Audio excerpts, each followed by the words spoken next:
digitaljamsessions.com. Hello and welcome to this Digital Jam session. Today we're joined by Imre, back from Bossa.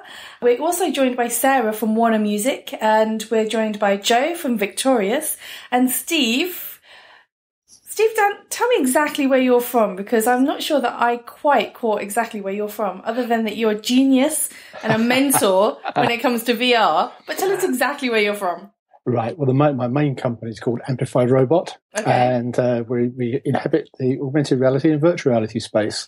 Okay. But I've also got a couple of spin-off companies from that, one of which is called Medical Realities, which is doing medical and surgical training in virtual reality. Right, and that's why I couldn't figure out, because there were so many companies. Too many things. But what I would like to do, you've already started, Steve, and explained to us a little bit about what you do. But let's just quickly go around and get a brief explanation from you as to what you do. So, Joe, why don't you tell us a bit more about Victorious and what you do at Victorious? Hi, I'm Joe, and I work for a company called Victorious. The way we look at what our offering is, we provide a mobile platform that's solely focused on community. So building communities, building social features around celebrities, around people with a large following. So rather than just showing what celebrities and creators actually produce and kind of on a broadcast way, we make our platform available to anyone who can then actually create content. So people can create images, videos, etc., just like you do on Instagram. Okay, wonderful. And formerly of YouTube space, if I recall rightly? Yes, so 8 years at Google, and about 5.5 of those were at YouTube itself. Wonderful. And Sarah, why don't you tell us what you do at Warner? Yes, I'm Sarah. I work at Warner Music. I'm based here in London, and I am on the global marketing team. Specifically, I focus on non-US and non-UK repertoire. As you can imagine, we have a wealth of music, mostly coming from the Nordics, actually, right now, I might add. And I focus on marketing that music outside of the home country. So just to give context for our listeners who may not be familiar with the Warner catalogue, could you name a few of the artists for us? Yes, certainly. Michael Bublé is one of our biggest, Ed Sheeran, Green Day, and we have a lot more. The roster is huge, literally huge. Wonderful. Thank you. And Imre, why don't you re-familiarise our listeners with what you do at Bossa? And don't say make games. Be specific. No, I wanted to go with my line of I make games. Yes, hi, I'm Imre. I am one of the founders of Bossa Studios. We design, fund, produce, and publish our own games independently from others. And we are also keen explorers of new technologies, including AR, VR, and everything else, which is geeky and nerdy. Geeky and how about it's just technologically interesting? Why labelize? We don't need to labelize. But what I want to discuss, because and Imre has kind of touched on this, is the interest right now in VR. At the moment, when anybody mentions the two letters V and R together, everybody gets rather excitable. And I'm sure you've experienced this yourself, Steve, when you've been at events or you've been speaking with people and you mention potential VR projects or the direction of VR, and people get very excitable at the moment. But I feel that there is perhaps curiosity there, but not necessarily an understanding there when it comes to the distribution of VR content. For most people at the moment, there's a real focus around the Oculus Rift and around VR gaming content, and that's what I think most people are most familiar with. But as Imre and I were both privy to last week at Power to the Pixel, there's a very strong filmmaking community out there who are looking at VR for film. And I was curious as to what we felt collectively as a group the future of VR distribution might look like. And I want to start with you, Sarah, because I don't think that many people have really thought about the application of VR in music. And I'd be interested to hear your thoughts in terms of what you think VR could do for the music industry, but also what you think the distribution opportunities might be for content that is being published from a music perspective. Okay. Yeah, I'll put my hand up and say, I think in the music world, I think we have a long way to go with regards to VR. We're certainly lagging behind when you compare it with the gaming industry, for sure. I think music videos, would be the way forward in incorporating VR into that. I think we could create some really exciting content from that. In fact, I'm getting quite excited talking about this with you right now. I think obviously there's a crossover with gaming and music. I mean, that's obvious. Distribution. I mean, of course, the YouTube deal was announced today with this. I know it's launching in the States first, YouTube Red. Is there something there in terms of distribution? Is that going to be the way forward? Is there a way that fans could get involved from home? Yeah, super new area actually for me to think about, really. So I think perhaps maybe what might be helpful is to give some context in terms of what's possible and what people are really doing at the moment in the VR space. And I think, Steve, you're probably the most proficient of us when it comes to what's going on in the VR space. But as a for example, most people, when they think VR, they're going to be thinking big, chunky headsets. They're going to be thinking Oculus Rift. But the reality is that a cardboard device, whether that's Google Cardboard or Android Cardboard, whatever you want to call it, cardboard, it really does allow any mobile phone to become a VR device. And do you think that there is still a lack of knowledge when it comes to accessing VR? Oh, I think you're absolutely right. I think that there are a few initiatives just about to happen. The New York Times has actually just announced that it's going to give away 1 million Google Cardboard headsets, and I think there'll be more of that happening in the next few months, because I think that sort of VR is definitely poised to really sort of start to come on stream and into everybody's consciousness towards the beginning of next year. The first and second quarters of 2016, I think we'll see a lot of push in there. But you're absolutely right. I don't think many people know what's possible with VR. I don't think many people know what's possible of how to access virtual reality either. So there's a lot of education and hand-holding to go on right at the very start to make sure that people don't get frightened by it and don't get a bad experience from it. So at this point in time, I know, Imre, you had some very particular thoughts on VR and film content, but I'm curious to hear those thoughts and allow you the floor, the opportunity to air your views on this one. Yeah, okay. So first of all, it's worth noting that VR and in particular AR is something I'm super excited about it, and I've been excited about it back in the 90s as well. I still own a VFX1 helmet, which were absolutely awful, and we still loved it. So and we jumped immediately on the opportunity and developed for the Oculus Rift and then the HTC Vive, and of course Morpheus's Sony's PlayStation VR. When you say that the cardboard turns a phone into a VR device, I have to admit it sends shivers down my spine. I believe that equally that there is a challenge that people don't know enough about the VR and therefore might be scared away. I think equally there is a danger of false expectations of people expecting that they just gonna enter this cyber universe and it's gonna be the Matrix, and you know, especially in lower end devices, there might be, and I'm meeting people who have false expectations of what these devices actually can deliver. So we have to be very cautious with how we educate people, and there will be a learning lesson. You know, people will try these devices, and over time they will learn. The big, I think to me, the very interesting question here is that the number of kits sold. Now, I've heard very knowledgeable people quoting widely different numbers for the number of kits sold with various types. And the reason that is interesting, because similarly how 3D television, for example, started at the cinemas, I wouldn't be surprised if we see content distribution stick to locations, let there be cinemas or virtual reality experiences like old school arcades. And then of course the homes with people's own devices. And ultimately, I think it will come down to online services like YouTube providing VR content as they do today with short format videos. Okay, so maybe I'm going to get controversial here, and I'm going to say that perhaps your view is somewhat game skewed.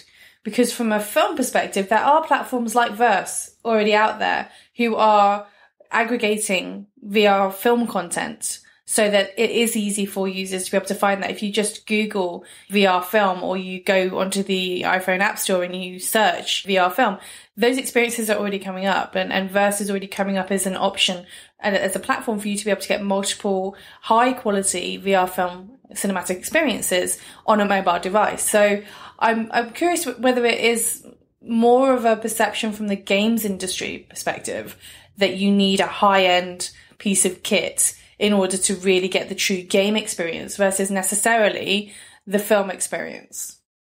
It could be. I'm always in this chase of the latest and greatest technology. So I will always prefer, obviously, the shiniest gadget available. But there is certain quality differences and a very fundamental level between low-end and high-end VR devices. I'm not going to get lost in the technological details, but basically just considering that a low-end device can read your head movement as in rotation. Mm-hmm. So it can read the turning around the 3 axis.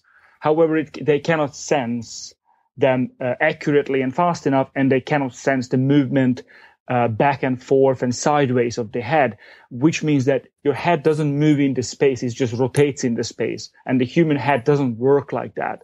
And when you try both of these units, the experience is so much better with the high-end kit that I suspect that people will gravitate towards that. Having said that, I absolutely see it that there are people who watch YouTube videos on their phone and they're completely content with it. Mm-hmm. I like to Google cast out to my telly and watch it that way. Mm-hmm. But if I look at the what I consider to be the real breakthrough and real immersion and the feeling of presence in virtual reality, at this time, it's only available on the high-end kits. Mm. Steve, what's your take on this in terms of whether or not you think mainstream access needs to happen via a mobile device first, or whether or not you think that the high-end devices is really where it needs to be? I think Imre is broadly right in what he's saying there, because I think that the mobile devices, I think, will be a sort of gateway entry for people that want to try it out and have never experienced it before. But I think, in actual fact, there are a lot of Trojan horses in a lot of people's houses and living rooms and bedrooms in the form of Xboxes, PlayStation, and Nintendos.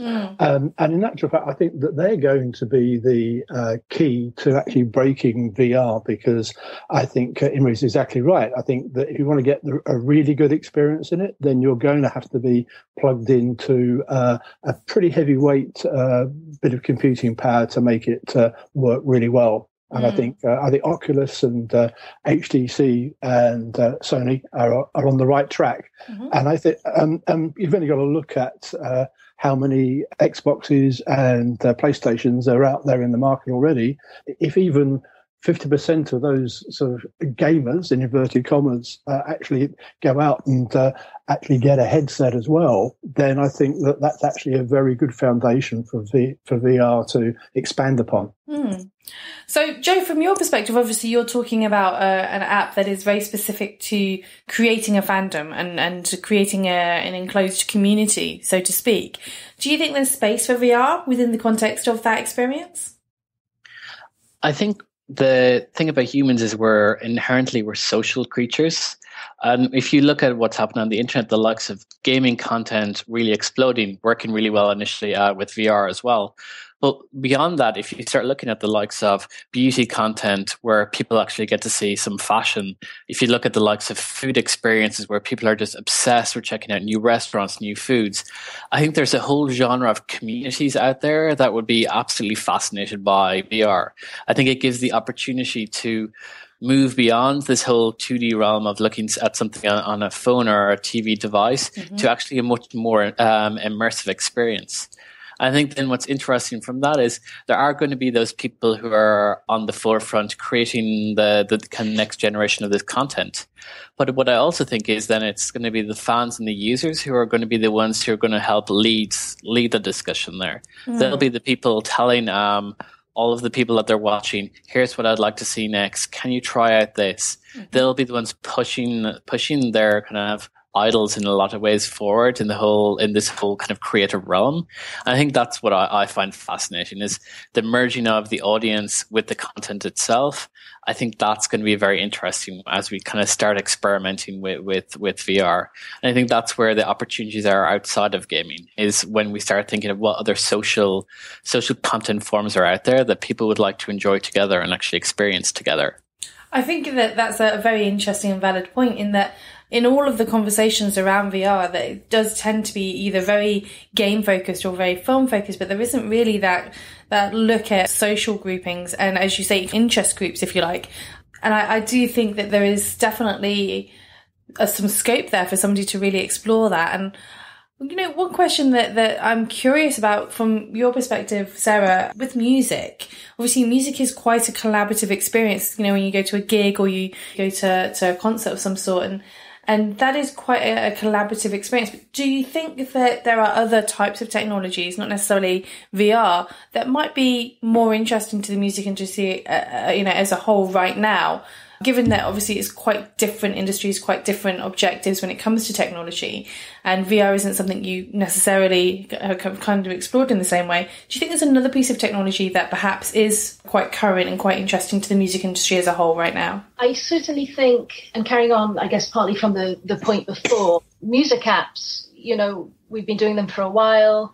I think they've progressed. And in fact, I think our German company did a fantastic app. I think it was with our German DJ Robin Schultz, where the user could turn the turn the phone different ways, and it was the perspective of Robin, the DJ, and what he saw as he was DJing. You know, there's some nice little apps out there which do some cool stuff, and to your point before, it's all about bringing the fans together, having that engaging moment where the fans connect, and then growing the fan bases for our artists. I think, you know, there's a long way to go, and I think it's baby steps for us at this point.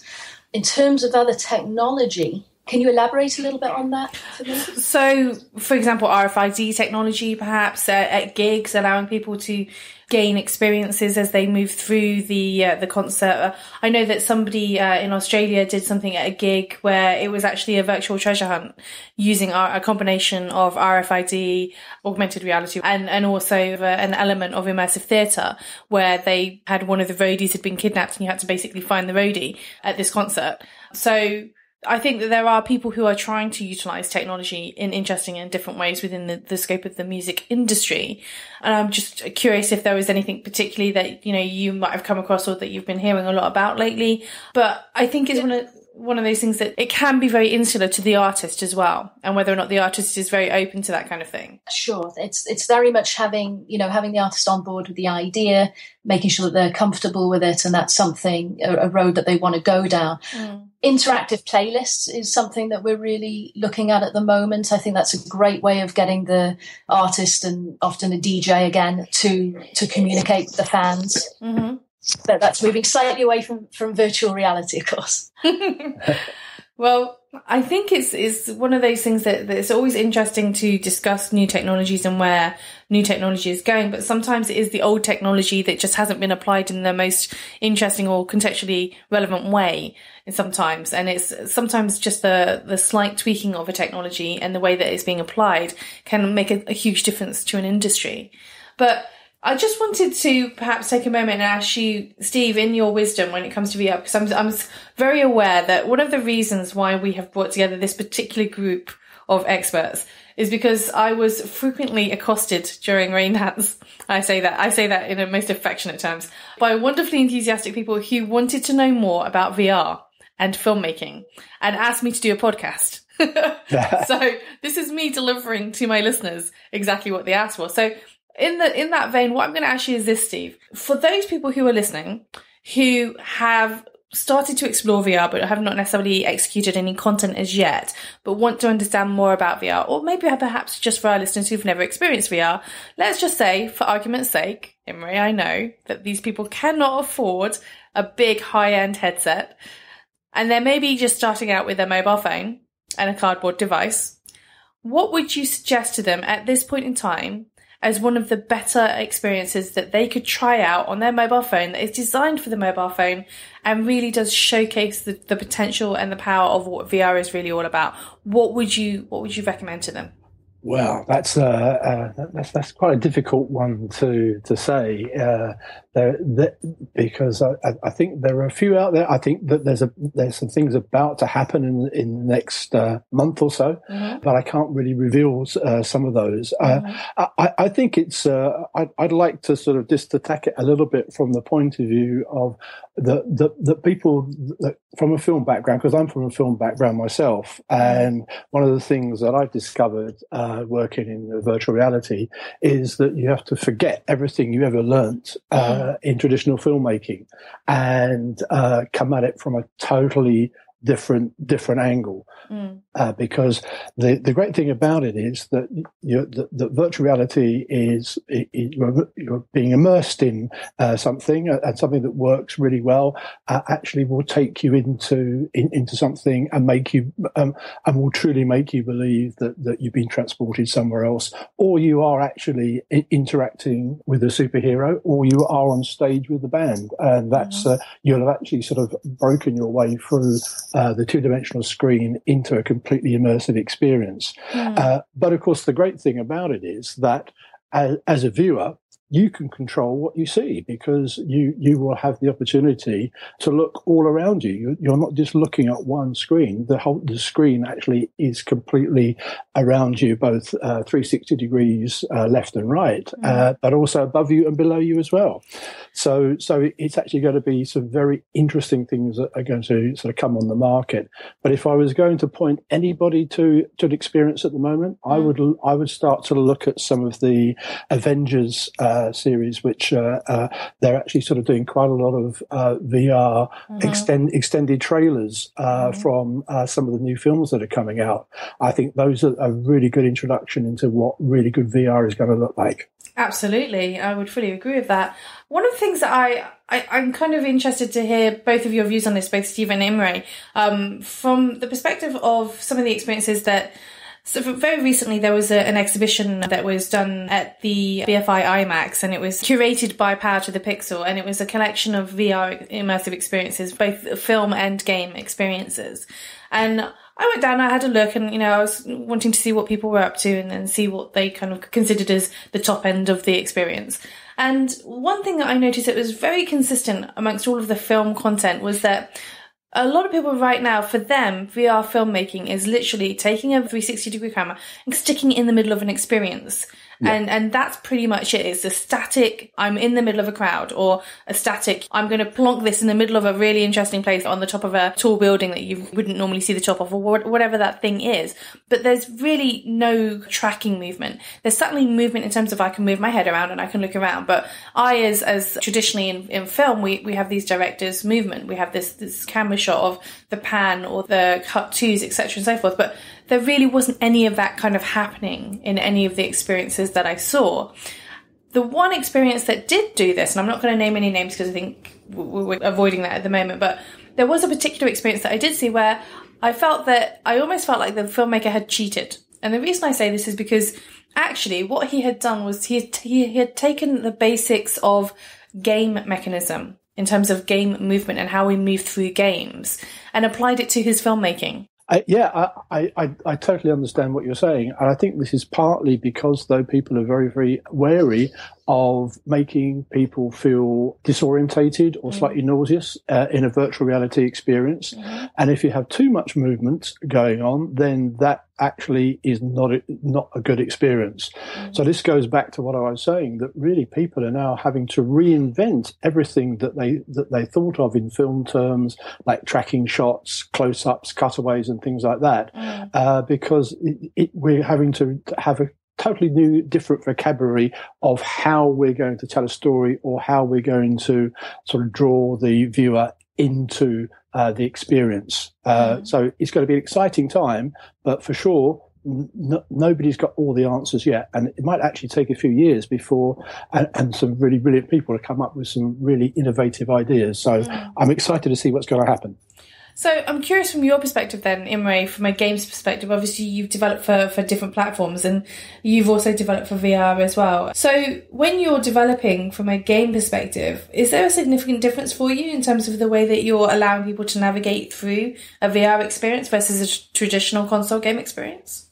Yes, most definitely. But I'd like to come back because the last comment was very important. Both the idea that we have to reinvent everything what we do, and it's not just film, but games is the same.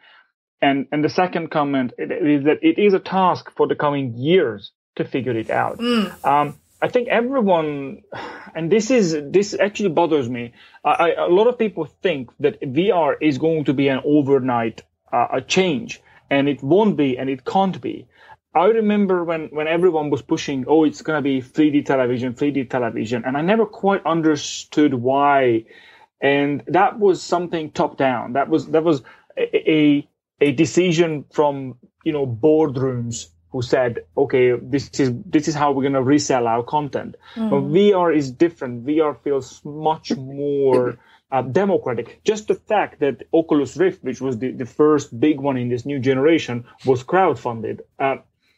And the fact that how distributed the content creation is. You can find a lot of companies working on content very early on. So it's a very different attitude what's happening. But these devices, I don't expect them to be a massive breakthrough.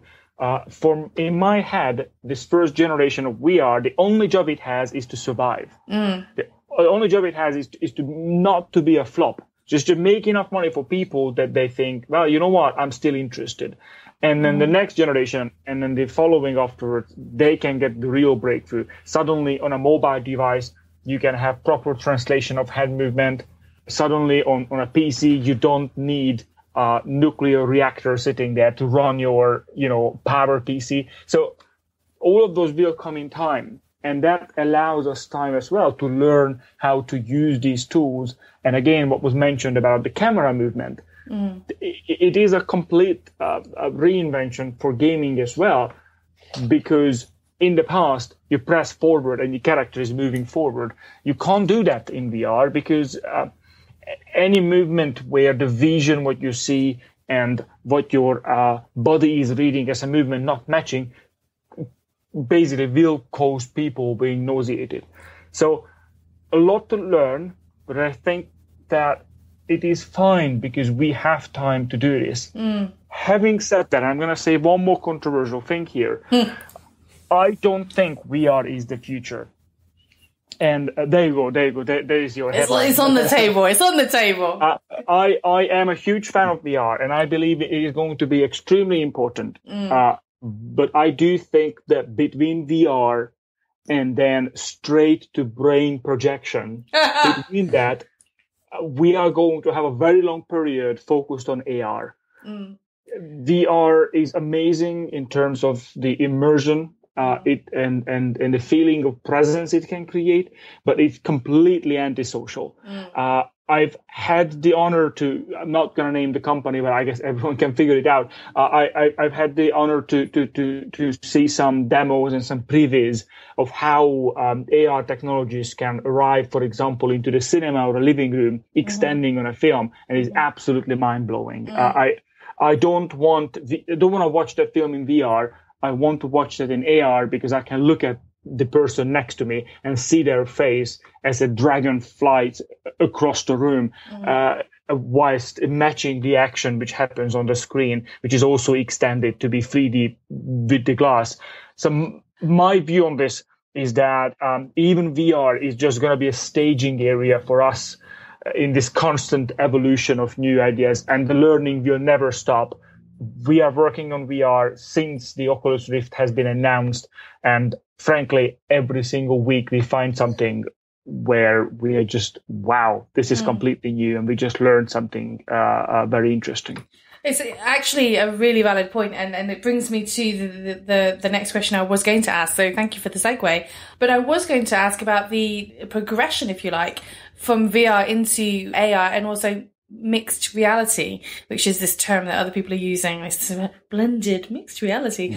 But, you know, people like Sulon Cortex are doing some really interesting things. Things like the HoloLens is really interesting. And I think you're right, Imre, in as much as, for me, one of the biggest issues around VR has always been the insular experience and the fact that, quite frankly, nobody has figured out a headset yet. And trust me, I've had a lot of these different headsets on my head so far, but nobody has figured out a headset that, for me, does not make me feel entirely motion sick if I have to move to control movement, or second of all, fits well when I wear glasses. So I have to say that certain devices like the Samsung Gear just really are not comfortable for somebody who wears glasses. So I am in the camp of Imre when we talk about AR being an interesting feature, because for me, that is much more immersive than trying to stick my head into essentially a black box and hope that I'm not going to be sick, versus an AR experience, which really just enhances and enriches the environment around me, but allows me to feel comfortable in that environment. Steve, I'd really be interested to hear your thoughts on this, because I know that you work across both spaces. Yeah, no, I think that both you and Imre are spot on there, because long-term AR and or mixed reality, or whatever anybody would like to call it, will become the dominant thing in all the sectors. I was speaking to Gartner today, and that they reckon that by the end of 2020, the virtual reality market is going to be about $30 billion, but the AR market is going to be over $130 billion. So it's going to be nearly 3 or 4 times as large as VR, the AR market. And I think that, yes, one of the joys, but also one of the problems is with virtual reality, it is a singular experience. That's why it's so immersive, and that's why you can actually trick people into believing certain things are happening. It's a lot easier once you've actually completely isolated them from the outside world. That's that has its good and its bad points, but yes, there are going to be some exciting things happening in augmented reality. I think that there are companies out there like the ubiquitous Magic Leap who have just actually put out a couple of new videos on YouTube, which are holding out some very interesting, tantalizing glimpses of the future. And I just hope that they actually bring those glimpses of the future to reality itself. That there are some very interesting videos that I've seen of late. And yes, I fully agree with you. I hope that they make it into our living rooms, or at least our office desks sometime soon. But Joe, I'm curious to hear from your perspective, because you've kind of touched on it previously, but this idea that the audience will help to guide these brave new adventurers on the frontier of AR and VR. But I'm curious if you think that there is a future in terms of kind of crowd-funded content, if you like, or collaborative content and UGC content. Do you think that there is any scope or room for that in the context of AR or VR? I think there's quite a lot on, if you imagine the crowdfunding side of things, people are really, really interested in content they want and actually helping make that happen. And helping make that happen either financially via models like Patreon, or via various websites from the likes of Vimeo to YouTube, where people can help contribute small portions of content, which makes up something a lot bigger. I think also that goes back to, in some senses, our own narcissistic behavior, which is you're much more likely to watch something that you feel like you've been part of than something that just happened to be created by someone half the way around the world by a big corporation. So I think we'll start seeing a lot of that happening. It's already happening now. There's platforms coming out where it's collaboration. It's all about collaborative content. We're looking ourselves at actually producing an experience where users themselves actually collaborate together rather than just chat, actually collaborate. And I think as the technology progresses, and particularly along the lines of VR and AR, where we need a lot of more processing power, I think the opportunities then with that are actually going to be fascinating. If you look at where just a few years ago on our mobile phones, you could barely do any type of video within like 10 frames a second. Now you can do 4K with the latest phones with your latest iPhone. I think the technology is getting there. I think our processing power is getting there. The tools as well are getting there. If you look at how easy it is to actually edit a video on your phone now, what Apple have actually done versus what you had to do in the past, I think a lot of things are converging, which allows a normal user to help contribute. I think what's going to always still happen is you're going to have that director or that producer, scriptwriter type person who's going to help guide people along that route. I think it's very much going to be a very interesting future where all of these people are coming together to produce something that's a lot more shareable, a lot more immersive. I think it's going to be very interesting to see what the end result is. I think we will end up with potentially new types of content because it's rather than going from one person's vision to tens, hundreds, thousands of people's vision of what a content story will be like. So I think there's very interesting ways going ahead as to how all of these things will come together to produce a shared experience that's shared among thousands of people. Interesting. I'm kind of curious to see what the outcome of something like that is, because I think in my experience so far, I'm still very cynical of this and I've yet to be convinced otherwise, but when there are large groups of users creating content, there tends to be a lowering of the quality when it's pure UGC. And I'm sure that there are some great examples out there where the UGC has managed to maintain a level of quality. But inherently, once you lose the notion of a single auteur or controller of the creative vision, it does tend to become very fragmented and very difficult to follow sometimes. But I do think that would be a very interesting future to see in terms of collaborative creative development. I think if we actually look back to maybe a conversation 5 or 6 years ago, I remember happening at YouTube where advertisers were coming to me and saying, we want to see premium quality content, the likes coming from BBC, and we don't want to hear anything from these beauty girls or these wannabe filmmakers on YouTube or Vimeo. And now where you're pretty much, if you've been walking anywhere around London, all you're seeing are YouTube ads talking about this next generation of content, which would have been considered very UGC back a few years ago, but is now more mainstream. I think it's quite interesting to see how perception is changing. I think I'd love to be able to predict a lot of the future. That would make life a lot easier. But I think there's definitely a shift in perception as to what is quality and what is UGC. Okay. Just to chime in there, I think I absolutely agree with that. And, you know, in the music industry, the fans are so important for the artists, of course, as buying the music. And we're seeing a lot more interactive, whether it be through the apps or through the artist's website. Fans are creating their own content, uploading it to the artist's site, sharing it. So we're getting all different standards. And there is a lot of variation there. But ultimately, I think, you know, when we go with a straightforward message that the artist puts out, whether it be an idea or a promotion, you get some exciting user-generated content back. Okay, fair enough. I would take those points.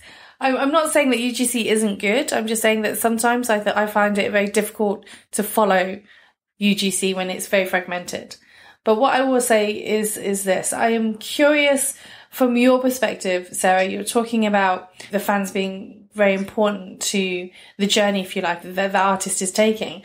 I'm curious from your perspective, what you think might be the most significant change, whether that's a cultural change, whether that is a technological change that you think might occur within the next 5 or 10 years' time that is going to significantly impact the way that artists present themselves to their fans or to interact with their fans. What do you think is going to be that significant change for your industry? I think fans are going to dictate more and more about what they want their artists to do. We've got more and more channels, of course, social media, where fans have that voice. Fans are talking direct to the artists. It's a super exciting time. The artists are replying to the fans. They're having that connection. And we're going to see a lot more of that. We're going to see artists performing songs that the fans have voted, you know, for them to hear. Of course, they're already doing that in many shows. Mm-hmm. Perhaps that's, you know, a bit farther down the line when we've caught up a bit in the VR world, the fan will have an idea of a music video that is VR related, and then that can come to fruition. I think, you know, financially, we're bringing in money in different ways. It's a lot more through live shows. It's a lot more through merchandise and not obviously old-fashioned music selling as such. And I think there's a lot to explore in that, in terms of money to bring in and ideas. Okay. And from your perspective, Imre, what do you think is going to be the significant thing? I mean, you've already kind of put it on the table that you don't think it's going to be VR, but what do you think is going to be that big, either cultural or technological shift that's going to happen in the next 5 or 10 years that is going to change the face of the game industry for you? Wow. Okay. The continued democratization of content creation. I don't like to call it user-generated content, but the idea that our players, our viewers participate and edit our content and interact with the content differently. And it is absolutely true. The music industry, the film industry, the games industry, we all have to learn new ways, and we have to adapt around what our users want. Long gone are the days when the content producer could basically tell people how to enjoy and what content to enjoy, which was true not long ago, where a TV channel basically could tell you this is what you should like and this is how you should consume it. That's gone. And this the same is going to happen in every single field. And those creatives and those business people who react to that, they are going to be the winners of this new generation. The musicians who realize that interaction is important and the fact that fans want to use their content and it's not untouchable are going to be the more successful, artists. And the same is true for films, and the same is for games, where I understand what my users want and I create that for them. I know it's a very soft answer to the question, what's going to be the big breakthrough?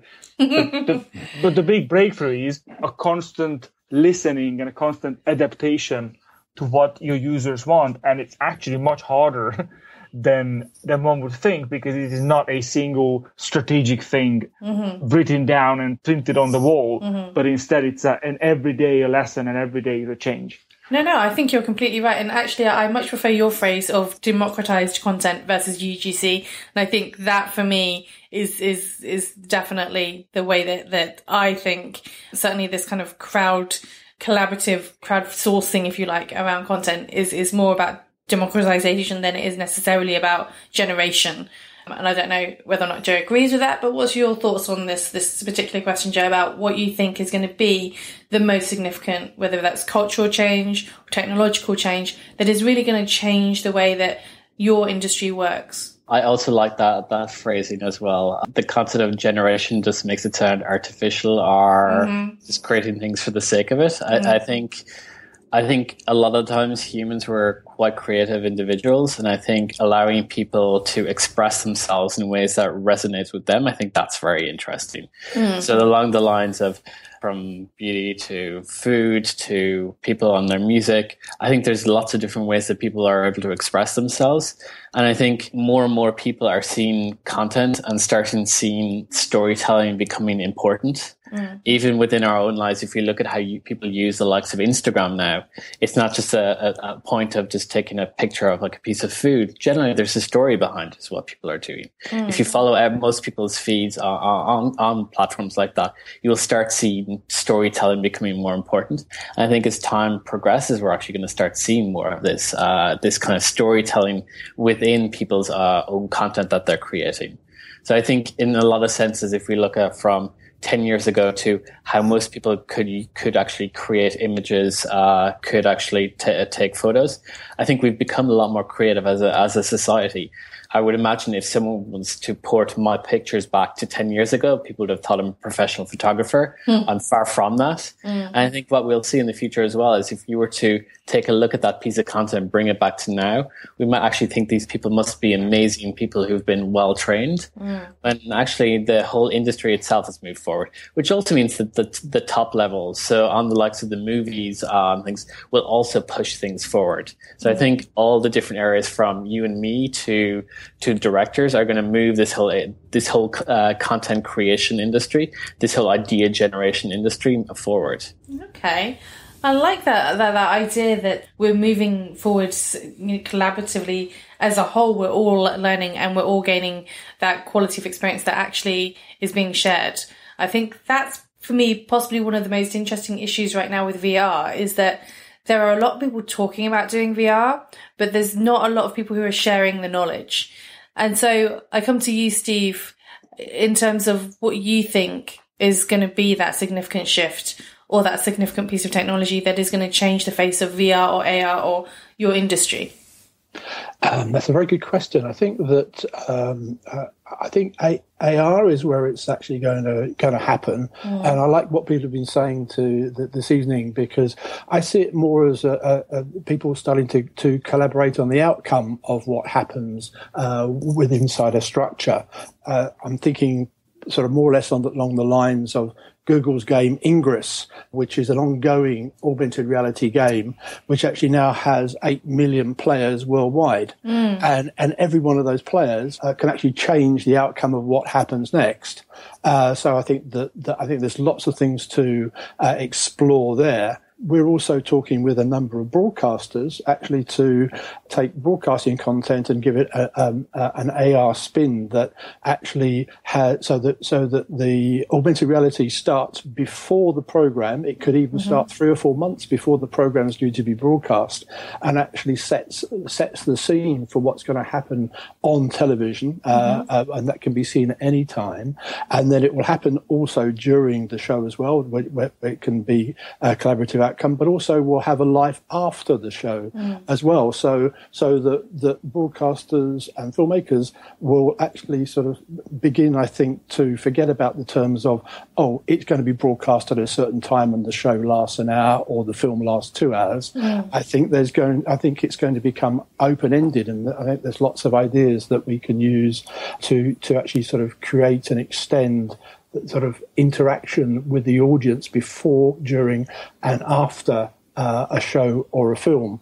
And I think that people are sort of gravitating towards this in a way, because I think that's one of the reasons that I think people like the long-form TV series that are becoming popular now, starting with 24 hours, and sort of ending up with sort of Game of Thrones, where you can actually sort of it's not encapsulated in a short series. It actually takes place over probably a number of years, and I think that that's something which will happen both in the VR space and in AR space, where it sort of breaks out and away from something which is totally structured and becomes a little bit less structured, but also it's something that you can collaborate on and decide the outcome. And I think that's actually one of the reasons that Facebook bought into Oculus Rift, because I think that brings us round into, they're looking at it very much for a social medium, where in actual fact, even in virtual reality, people will collaborate together and meet together in certain places. They could actually meet together inside the constraints of a game and actually be part of the players in a game. I find it quite interesting there what you're talking about, because you're touching on areas of what some people refer to as ARG, and certainly what we've seen from a marketing perspective is that ARG campaign development prior to the launch of a franchise really does help establish the groundwork for that franchise to have longevity. And we've seen that work with things like the Hunger Games. And for the very first Hunger Games film, an ARG called the Capital.pn was created to extend the universe of the Hunger Games and to give the audience that opportunity to engage, interact, discuss, collaborate, and to really come to some outcomes before they even got to the film. And that helped to really push people's interest in not just the film, but the books as well, and to also just explore the wider universe. And we're seeing that happen again and again for movies like Prometheus had an ARG around it as well. So I think that there's something there in terms of that expanded universe exploration that people definitely have a desire to want to explore beyond the format, whether that is that they're listening to a piece of music, or they're watching a film, or they're going to the cinema, or they're playing a game. There is that interest in wanting to explore beyond the boundary. And I think that perhaps connects nicely to where Joe's at with that creation of fandom, that creation of audience to want to discuss and explore and collaboratively share that universe together. That's inherently where I think the full circle kind of comes back around. But at this point in time, normally in the show, what we would normally do is ask you to share with us a social media handle of choice so that our lovely listeners can follow you, explore your work, stalk you, whatever it is they want to do. And I'm going to start with you, Imre, since you've done this before. Why don't you share with us your social media handle of choice? You can find me on Twitter as Imre Jelle, which is IMREJELE. Wonderful, thank you. And Sarah? It is Instagram, and you can find me there, Lippy NO1, numeral 1. Wonderful, thank you. And Joe, what about you? What would be your social media handle of choice? I'm on Twitter, Joe MacD. There's a hyphen between the Mac and the D. Okay, and what about you, Steve? Right, there's Twitter for me as well, and it's at AR Reality. Nice handle, AR Reality. Okay, well, everybody, I would like to thank you very much for taking the time to join us today on this digital jam session. And what I will say is this, for those of you who are thinking VR, the summary from this wonderful group of very experienced people is AR is where you want to be. And I will say thank you for listening. If you find this content interesting, don't forget to subscribe and review. And once again, thank you all for joining us. digitaljamsessions.com